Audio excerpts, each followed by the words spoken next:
Hello, welcome to Chez Clio. I am Clio, and this is my wonderful husband, Nicholas.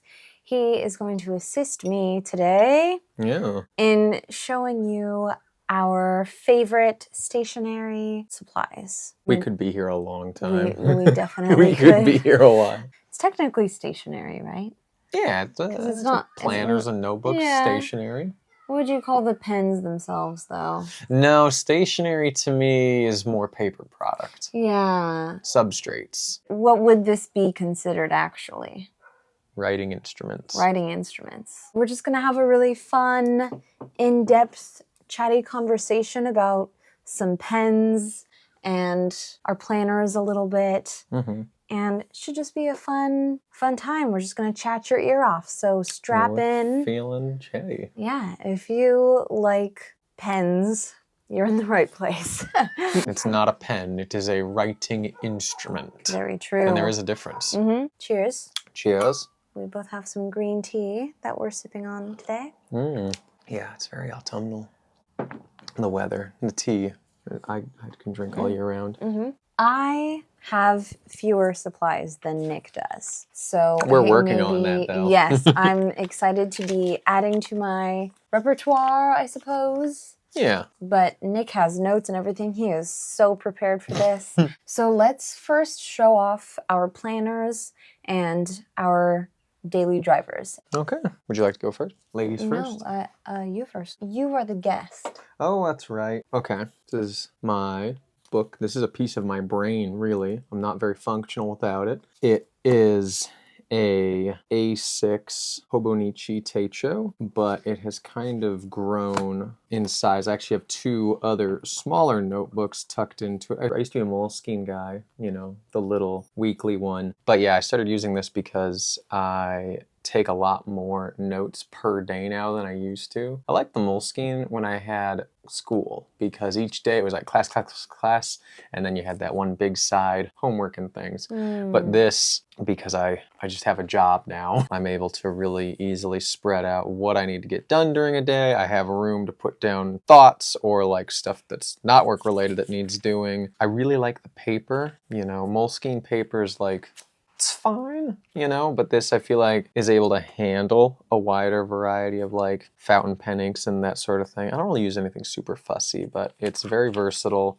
I love the layout. The size is nice. And this is, I think, I'm looking under my pile because I keep my old ones. This is my third one now. Oh my gosh. And I will be getting a fourth. But yeah, they're not usually this thick, but I have just jammed it full of other notes. There's things paper clipped in, other notebooks sort of Frankensteined in. I've got it all wrapped in a nice little cover from Galen leather, which I love these because my planners get used every day. They get a little beat up, so it is nice to have a cover. Absolutely. A jacket. And it looks so nice. Oh, thank you. Yeah, love it. My planner I got earlier this year. I was very into cutesy aesthetic earlier this year. I was like, you know what? It's so kawaii. I have to get it. It is very cute. And I also like that it's got just a blank page of notes, and then you've got the date that you can write in, so it's undated, which I really preferred this year. I think I would have really struggled to stick with a dated planner. However, I'm feeling ready for that now. But this is great because you don't end up wasting any pages because you can just pick it back up. Even years from now, I could utilize this again. So it's also got your top priorities, a place to schedule stuff out, to-do list, break time, which I never use that section really, daily review at the bottom. I don't tend to do that very much. I utilize like this stuff the most, and then my blank note page. Do you feel like you would like all these features again in a dated planner, or do you think you have a lot of features you don't? That's how I felt about the Moleskine, is it came with a lot of things that it's like, I don't use this. The monthly overview is at the very end, so there are 12 of these, also undated. But because they're at the very end of the planner, I feel I never utilize that. So it's got all the daily ones together and then all of the monthly and then like a goals for the week, habit tracker, shopping list, which I like. I think I would use a lot more if it were tied together more seamlessly with the daily ones. So if it was monthly overview, weekly, daily, 7 days in a row, followed by another weekly for a whole month, and then back to the monthly overview, etc. But because they're all together at the very end, I don't use them. I just use the daily ones, which is a bummer because I like the layout here. I like the tools essentially. Yeah. And then it's got some blank note pages at the end. Oh yeah, more like to-do lists and stuff. So, I will say, given that it's undated, as I said before, I can always just come back here and use it again in the future. But I think I probably will just get a dated planner, if not a Hobonichi, the other one we were looking at. Oh, the Midori. Midori, yeah. Those are good. I like their Very paper. cute. I do like this one. I like the size. I like that it's hard back. So I feel like I can just throw it in my bag and not worry about it getting bent up or anything. But it's fun to just experiment with different planners. Would you say that's your favorite planner you've had so far? Maybe. This is from Not Koi, by the way. Not Koi. All one word. They do have a variety of other quite cutesy covers, and I believe they also have maybe a gratitude journal. I'm not sure. I can't remember. I do like the daily planner with the layout. Now, like I said, I usually kind of end up using a whole day in the course. Even on weekends, I can use a whole day with. It's not completely a journal for me. It is definitely, but like I'll just straight thoughts if my journal isn't within reach. And I definitely do a lot more. I do more annotating and post-it notes and paper clipping and whiting out and scribbling. Yeah, speaking of annotating, I was just going to show off this single sheet of annotation tabs that I've got here. These are from Mr. Pen. And I can go through my 3 most used writing instruments, and then we'll kind of get into some of the others because we have some things today that need refilling or fixing, some more exciting than others. In order of most use, I don't know, they're all pretty equal. I use this a lot, and actually one of the things I love about it is it fits right in the little pen loop on my planner pocket. This is a Coeco Lilliput retractable.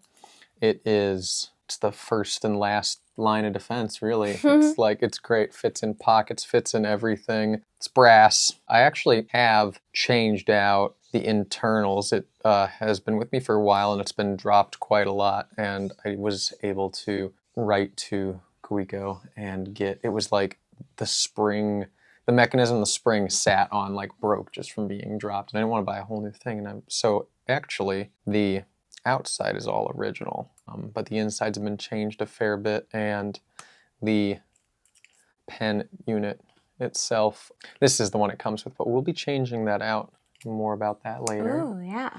But yeah, this thing is super solid, quite literally, but also it's got a nice weight, good for quick notes. It's not great for, I have to do a lot of writing because of the weight balance, but if it's just click, writing down an order information, or remembering, I gotta remember to email somebody back, or even just being somewhere and having an idea, I gotta remember to preheat the oven when I get home. Because I'm not really good with the phone reminders. I have a to-do app, and I just add to it, and then I have to remember to look at it. But I remember to look at the book. That's the thing, And I remember things better if I have them written down. If only I could have my notebook make noises at me, but that's probably nice that it doesn't, Then it would just be a phone. All right, so first up, we are going to change out the cartridge on our Coeco Lilliput. I really love Coeco. They make wonderful bodies for their tools. I don't love the pen that actually comes in it. I think this one, if it's not the one that came with it, it's extremely similar. The Coeco Soul. It's a good ink. It's definitely a stiffer kind of, very classic ballpoint ink. And it's very functional, but the flow isn't necessarily what I like because I write small and I write fast. But luckily for us, this guy is able to be chambered in just the holiest of holies, God's own caliber, the Uni Jetstream, which is in my opinion, the smoothest ballpoint that's ever been made. I like these a lot. I will say the thing about fast flowing inks is I feel like I burn through them pretty quickly. but that's why I just try to buy like 2 or 3 at a time. I should show a before and after of what the line looks like. What it looks like with the stock, and just sits right in there. And let's get you started. And that is just super thin, super smooth. You can get the Jetstream pens in like a billion different formats, but I just love that they have one that fits this because for the quick, small note, it's like perfect for this pen. So there's that one. Next up, we have it's a Skillcraft. It's a B3 Aviator. This is a 3-in-1. 2 pens, mechanical pencil, and it does have an eraser in the body if you unscrew. It's super slim, which is great because usually multifunction pens are like the size of a dime in diameter. I believe Skillcraft developed it specifically because the chest pockets on Air Force uniforms, I might be wrong about this, but they're kind of narrow, and a lot of guys wanted like a pen that was a couple things in one, and so hence this super sleek design. So it uses this rotating mechanism to cycle through. Metal body, which is also great. It's definitely lighter. I think it's aluminum instead. Oh yeah, much lighter than... Much lighter. Good balance, so actually feels much more comfortable for prolonged, note-taking. I will be changing out the internals on it as well. And the nice thing is it uses the same size refills as the Clio, so I don't need to carry a bunch of different things. Like they all work together. If one of the things in this dies, I can swap it. That is cool. Yeah. The difference between the 2 pens in here? Oh, right. I have black, blue, and then of course I have a mechanical pencil. And I usually do keep it at 2 colors. Otherwise, it's like, why bother? Yeah, it has some fun little quirks about it. It's gotten dinged and scratched from use, but I like how that looks. Yeah, this thing is just super solid. I use this thing a lot. So you actually take it off, and here you can see all 3 of the different components. And by twisting the back, you actually cycle which end is coming out through the barrel. And we're gonna save actually our refills because a lot of these aren't totally dead. They're just not my favorites to write with. So we'll store them for later use because sometimes it's a while until you get your next ones. So we're just gonna pull these out like so, and accidentally pulled off the mechanical pencil head, but we're actually gonna refill that anyway. We're gonna do a red and a blue for this one because I already have a black pen anyway, and so I thought it would be fun, and I use blue and black in this, but I thought it would be fun to have red and blue more for helping annotate, differentiate notes. Love that. Love a red marking pen. things up. Yeah, right. I haven't used a red pen since I was a tutor. Same diameter and everything, just red. And we're gonna have blue. There we go. And the mechanical pencil is interesting because if you see here, this barrel holds all your leads. This unit, that's it. This part pushes against the barrel inside to advance your lead. The weakness of it, though, is to be able to fit all together. When the mechanical pencil is advanced, it actually has to curve a little slightly, which kind of bends your graphite a little bit.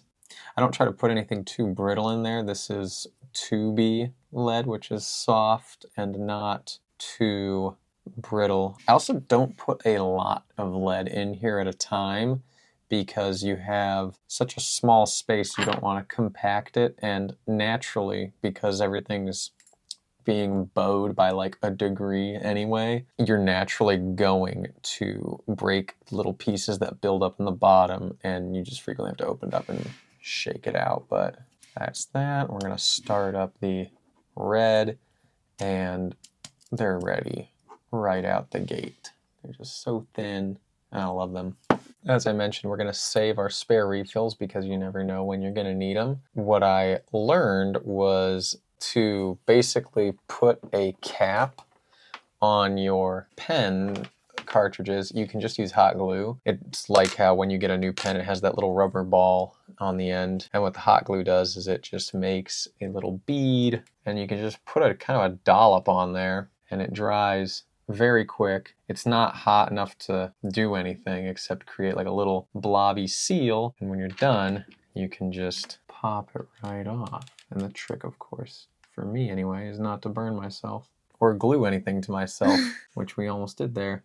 If you're careful enough, you can use the glue beads on things like depleted fountain pen cartridges that you want to save, or even if you want to pre-batch cartridges because you need to do something customized. And that's that. Last but not least, we have our fountain pen. This is my favorite one I've probably ever had. It is a Birmingham. I think if I were to look for it, I could find you even like the special number on it. But they, mostly the company makes ink now, but every now and then they have a production run and they do pens. So it's a fine steel nib. It's heavy. Do have to be careful about dropping it. It writes super smooth. It has like, it's the heaviest pen I use. Yeah, it's very nice. You can actually take the clip off, which is cool, but I like having the clip because otherwise it just rolls everywhere. Mm-hmm. You know, it's a beast. I love writing with it.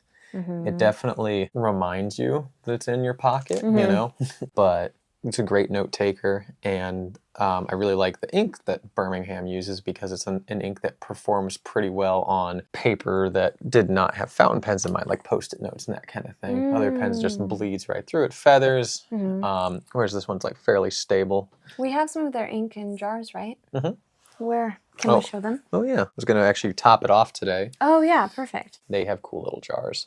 Yeah. That is iron girder. And it's my favorite color they make. Still got 2/3, I think. It's so pretty. Yeah.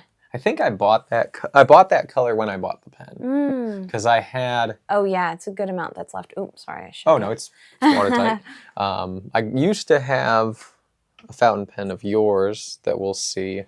And then one day I dropped it and the nib bent and it was very sad. Yeah. And then I've tried a couple others, but this one has definitely been my favorite. It's not leaky. It's like everything fits together nicely. Yeah, I was just going to say, I feel that when I use this one, I don't get ink all over my fingers the same way I do when I use mine. Very minimal amount of nib creep. That's also going to be a little bit dependent on different type of ink, but also the way the feeds fit together. Like yours allows for more ink to go through, which is great if you like kind of a really juicy line, but bleeds. Yeah. And I think with this one also, I just hold it a little further back, and because the collar bevels out, it like makes it easier for your finger to rest here and not like slip forward onto the nib, whereas yours, it's just a taper. Yeah. It has that little ring, but it doesn't really stop your finger from sliding down. Yeah. It's a lot of fun to write with. Yeah, she's a beauty. She is. She's one of a kind. They have unique serial numbers, and they still make these. You can get the same size and everything, but the patina on the clip and the patina on the nib, which you can't see anymore because it's stained from ink, are unique. Oh, love that. I'm very glad that I got it when I did, because now they don't have that color as an option anymore. The other ones are fine, they're great, but I like a dusty kind of rusty blue. Yeah, it's lovely. Yeah. It's time to top off the fountain pen. One of the things that usually clues me in about when it's time to fill this guy up, and it's kind of hard to tell with black ink, but with colored inks, I find that as the color gets darker towards the end, because this is usually a lot lighter, that's when I'm running low, because the sediment collects towards the bottom, and when you start seeing the sediment pool, that's when you know it's time to fill it. The camera, it's hard to pick up in the camera, but if you look at it through the light, that can show you through it at all. But anyway, and this is just a standard kind of converter. We're gonna just pop this guy in here. The nib just doesn't need to touch the bottom. You just need the collar of the pen submerged, basically. And I usually plunge out the remaining ink first and cycle the whole plunger a couple of times. That helps clear any air and just make sure you're basically putting the maximum amount of ink in there that you can. And we're gonna give you a little wipe. This is a little messy, but once you get it down, it's not too scary. And to show the difference now that it's been filled, here were our old marks. I don't know how well this is going to pick up, but Clio, you can see the difference in hue and how it cools a little more towards the end. And so that's usually one of the tip-offs for me is like, oh, it's time to refill. Which is a shame because I really like how the ink looks when it's getting lower and drier. But that's when I also know it's time to fill. Otherwise, if there's too much air in there and other things, it can dry out. And if it does dry out, I really like Birmingham makes this stuff called monotonic. It's basically just the vehicle fluid of the ink that hasn't had any color added, and you can put a couple of drops into your feed and it kind of usually helps loosen and shake things up. It will heavily dilute the color for a few lines and then you're back to normal. And then to just shout out really quick, a couple other favorite fountain pen inks are the Sailors. Very, very good flow for pigmented inks. They're ground super fine, so I'm never worried about jamming or other things like that. I use the black one in my brush pen, and I love it. And the blue one is usually loaded into a fountain pen, which I also love. This here is Daphne. I've had her for a few years now. Yeah, old reliable. Brand is what again? Punalabo. Punalabo. They just launched, they have some new dogs now. Oh, really? None of them are border collies, I checked. I know, it was disappointing. They need that. We're all sad. Yeah. Anyway, it is cool because actually it can be out like that. And then if you're like, oh, I need to get to my super short little pencil, oop, it launches them right out. Wow, and it actually launched out the fountain pen, which was the one I was going to talk about next. So that's perfect. So this is my Pilot Metropolitan fountain pen. She's very lightweight. I do enjoy writing with her. I'm excited to try out different types of fountain pens. I, again, especially like your Birmingham one, but this one is great. However, I do find that I get ink on my fingers very easily from this. And it's because I also write super close up. Like, I really, really get up in there. And then this happens. So that's a user error as well. A cloth if you like. Thank you. Perfect. Yeah, you definitely got to hold it a little further back. Yeah, but I do really like this pen. It's just a good, reliable, easily transportable because it's so light. Yeah, fountain very pen. Lightweight. This was my first fountain pen. This was my first like, ooh, this feels nice. Aww. I really like the Metros. They perform really consistently. They don't cost a ton of money, and they look nice. And I think I got one when I was junior in college. Oh, yeah. I just picked one up and I just started using it to take notes. And, you know, it does lend an air of poshness. Yeah. It was like, but I was like, it just feels nice. And I just love having tools that are not 100% disposable. I like having something that I can refill that stays with me. And, you know, all your fans out there who know their fountain pens, the cool thing about these things is that they wear down at the end of the nib over time, and it kind of conforms to your handwriting, the particular angle that you hold the pen as you break them in more. That is cool. So it becomes uniquely yours because it's with you for so long. Oh, and this is one of the refills, right? It is a Pilot Namiki cartridge. This thing is converter compatible though, but there's pros and cons for for either. Cartridges are cool because you can take a bunch with you and you don't have to worry about them spilling like a bottle of ink. And the refill is easy to administer. Cool thing about when you refill from an inkwell, because you have to draw the ink through the nib and the feed first before it reaches the reservoir, the pen is immediately charged and ready to write. You put the cartridge in the end, it has to percolate. You're not often in a situation where you're in the middle of writing, you run out, and you don't have enough ink left in to put the new cartridge in and have the ink cycle in and mix with the residue. It's like when you're first ever loading one up, or if it's been loading up after a while, like it takes like a couple minutes of just hanging out for it to start up. And that's normal. Okay, and now to refill my Pilot Metropolitan. I have been using black ink in this for quite some time now, and I was ready for a change. Really wanted brown. So Nick ordered me some Pilot Namikis in brown. So excited. Usually we use the stock, and as I was telling Clio, because there's still a little bit of black ink in here, it'll be brown black for a little bit until the black washes out, which is not necessarily a bad thing. Yeah. This one is definitely, even though I think I said earlier cartridge swapping is usually not as messy as converters, this one is kind of the exception because it does drip a little on you. And also this one I find is always difficult to unscrew. But we still have flow, so we don't really need to worry about, you know, there being too much delay. Because these are the same type of ink, we don't need to really worry about completely flushing out all the pen because they're going to blend just fine. We're just going to... And truthfully, we will not notice a huge difference in the color coming out. For a while. Yeah, write with it for like a day, and then you will. But we still have this cartridge, which is like 3/4 of the way full, and we're going to do a hot glue seal. We have a much wider mouth on here, so we kind of just are gonna build this gloppy sort of seal because we don't want any of the glue to actually fall in there. And now, if Clio decides to switch back to black, she's already got one ready, or if I need one for one of mine, we're not throwing it out.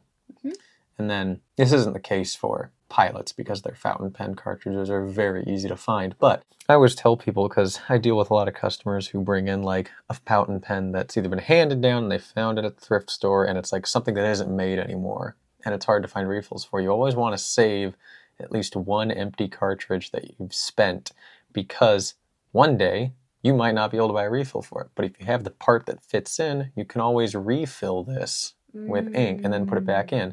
And if you ever have a fountain pen you love that only takes cartridges, because there are some models that aren't converter compatible, and you're going away somewhere but you know you're going to use it a lot, you can batch a bunch of empty cartridges with whatever ink you want, seal the tops, throw them in a Ziploc baggie, and then you're good in case you're going somewhere where you're not confident that they'll have refills. What else we got? This is just a very basic ballpoint pen. Again, Mr. Pen brand. I got just a pack of 12 or 16 or something like that. And I just use them all the time for everything. I enjoy... Good click. Yeah, I do enjoy the click. I click it way too much. I'm one of those people that's like... And it's just really great for writing a lot. When I sit down and journal, I often write 4, 6, sometimes 12 plus pages at a time. And they just... I actually have at one point gone through an entire pen in one journaling session, which was very cool. Oop, I did that thing again. I will say I do break them. You will fix one. when I open them up like that. But luckily, Nick is a pen genius. So. Oh, well, yeah, this one's nice and full. The thing I like about them is that the refill, or the unit that they use, is the same thing that is... It's the same, like, diameter and length as the Pilot Energel, which a lot of pens use. So I've got like this pen here, this Crush Metric, which I love. The interiors are disposable, but it uses the same exact refill as those. I mean, it uses a refill that's the same size. I don't think the refills for that are made by Pilot. They're probably just generic, but they're a very common size. So those pens I like when you have a bunch of them, because if a pen I have dies, I'm like, oop, cannibalize it for parts. Okay. Oh, that's why so many of them are just gone now. Yeah. Okay. I do really like that pen. It goes like... So this is Clio's Mr. Pen that fell apart, and we're just going to put all our bits back. And this little doohickey here, this is what actually makes the thing stay put when you click it, and this faces up. So it actually sits on there like that. So, the rest of the pen, we're just going to drop it in. And now, screw it all together. Perfect. Yep. Ah, thank you. This one's very cool. This is a Rotring 800 and the 5mm, and just a nice metal mechanical pencil. But what I really love about this is the lead sleeve isn't fixed. You can advance it. You can even set the lead out. Then you can withdraw the whole thing. So it does really nice as like a pocket one, because you don't have to worry about this stabbing you because it collapses. That is cool. They're a little finicky. The thread that holds everything in place in the back, I think had thread locker or some kind of glue in there that has worn down over time. So actually, over a few days of use, the thing actually slowly unscrews itself, and I have to just wind it back in because, and I am trying to be careful with it because I've been told by other people that the internal part that helps you cycle it out, once it's broken, you have to buy a whole new pen. It's like, there's no way to fix it. But it has survived quite well. And you can see actually here, that notch that I made on the metal. I made that specifically to help me figure out where it needs to wind back into place. These are super cool. I don't think they make, if they do make the one where you can rotate the back to bring the lead out, I don't believe they make them with a full metal body anymore. Oh, interesting. Yeah, it's like some metal and then hardened resin. And I just love brass. It's nice, it's got a good weight. And it's just like, it's a very fun, unique shape. And they all live in my little Lockbee, little zippered pouch. Oh, and I have some other things in here actually that I was like, I should show. Please. This is actually, I have an eraser and another pen in here, but this is one of my like odd items I really rely on. It's a piece of film negative. And it's what I do, I use it as a shim. It's very thin, so if my fountain pen has something caught in the tines, it fits in there. You can use acetate or other things, or if you have a really thin metal shim, those are great. But someone told me use film negative because it's a super slick and it's the right thickness. That's smart. So it's sold to hold 4 pens. You can cram quite a few more in there. In addition, I have a really slim click eraser, also a Pentel. We love them. Oh, and I have a brush pen. This one's definitely more for doodling. This is a Kuretake number 4014. I don't remember the number. Oh, wow. I usually do that. I usually know this stuff. It's a brush pen that uses a fountain pen converter to fill, so it's refillable, which is really awesome. And I just love the nice, like, lacquered barrel. Yeah, that's beautiful. And the ink in there is Sailor's Kyoguro, which is a pigmented black. So it resists water a little better, but being a pigmented ink, of course, it can be more prone to jamming, and you just need to exercise things regularly. Otherwise, they dry out more quickly and they're harder to clean. Oh, and the other thing that's nice about that, which again you wouldn't be able to tell because it's far away and it's all black, but the hair on this is natural sable, unlike a synthetic. So it's very soft, but it's very good shape retention, very reactive. And it's one of my favorite tools to draw more loosely with. Yeah. Lovely. Other than that, the only other thing I really carry... Oh, I have some highlighters from Clio. Mr. Pen. Yeah, I have gotten into more color coding. I use the yellow-orange is usually most important. And then blue and green actually aren't urgent for me. They are just, sometimes I need, like, if there's a lot of text together, this is all related so it's blue, this is all related so it's green. Just helps break up the page more. Yeah, love that. Yeah, I've got a couple of highlighters as well in Daphne here. And then I'd say this is my favorite pen. Oh, yeah. Potentially ever. I love this pen, and I'm so glad we got some refills from Jet Pens. This is the Zebra G750 gel pen. It's technically a gel. Yeah. Technically, it can be other types too. Like by default, it comes with a gel cartridge. But if you have something the same size that's a different type of ink, it won't know. Oh, okay. Yeah, I absolutely love this pen. As we like to say, it has a good weight to it. Yeah. Again, another nice heavy metal pen. Nice knurling on the grip. And when it writes, it just flows. I mean, I know that's the ink itself, the refill, but it feels really good to use. It does. Nice click. It feels so professional. Yeah. It's definitely an elevated version of my ballpoint pens. Yeah, definitely has also like, I feel like in more industrial kind of look to it, especially with the knurling and then the way the head comes together. So we're using our steel JK refill. That's the one that gives you that really juicy kind of writing. This cartridge is totally tapped, so we don't need to save anything from it. You do want the spring. There we go. Yeah, one of the things to look out for with the Zebra is there's a lot of space in the tip of the pen when the ballpoint, the cartridge is recessed, which means there's time for it to dry and the ink to congeal, and it'll jam up your spring and then the pen gets stuck. That's the downside of this guy.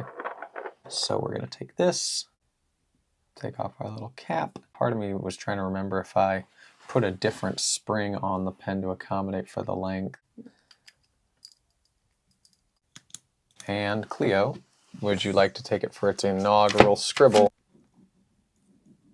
Is that the run? Oh, yeah. Oh, that's so nice. It's a nice bold, consistent so line.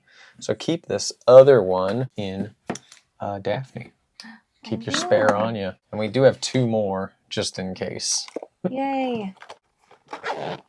We've got my Blackwing pencil. Blackwing pencil. The pearl. The pearl pencil. And then little pencil sharpener, of course. This little wooden one. Nick lent it to me. Lent. We share. We share, we obviously. Share. We're married. Yeah. I actually really like it when they're small like this, but I do have a full length. When I run out of this is my full length You one. can buy them shorter. Oh, really? But the thing that annoys me is that, and I love Blackwing, but unless you're somebody who like needs the pencil to start short, you pay the same for a shortened pencil. That's or like wild. It's like if you think about it per centimeter of pencil you get, buy the longer pencil. Yeah, that makes way more sense. Yeah, last thing in here is my water brush. Your trusty aquabrush. Trusty aquabrush, that's right. Pentel. Aquash by Pentel. Ah, thank you. In medium. Yes, not too small, not too big. Comes to a sharp point though. It's just great. We both often will carry around a little watercolor travel kit with us. Stay strapped. And these are just excellent for that. So you can fill this whole area with water, as you can see. And bing, bang, boom. Easy peasy. That's how we do it. Well, hope you enjoyed that. Thank you so much, Nicholas. It was a pleasure for being on Chez Clio. It's always a treat. You were fabulous. You always are. Why, thank you. You know, you too. Enchanting, really. Stop it. No.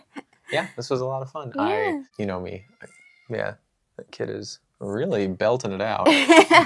Yeah, no, this was fun. I always like sharing esoteric knowledge, and I love that I've helped get you into, you know, sort of tools that are a little more thoughtful, refillable, repairable, and especially for something that a lot of us don't think much about. It's like, it's a pen, I'm just gonna write, whatever. Yeah, I really appreciate been cool that about bringing you. home different things. For like, okay, well, try this. What do you think about that? Yeah, it's always fun. Yeah. If you would like to see an in-depth video of art supplies specifically, let us know. Even within that like category, we could do drawing, paints. painting, drawing, pastels. So if you're interested, let us know. We can definitely make that happen. We have art supplies out the wazoo. I was gonna say that, and then I was like, "Is that?" Yeah. It's true. But it is true. But it's true.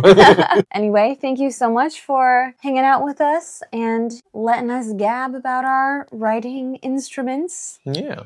Let us know what your favorites are in the comments below, because we love to hear about it. We love to test them out if we haven't heard of them before or tried them. So that would be absolutely wonderful. Thank you so much. We'll see you again soon. Bye. Bye.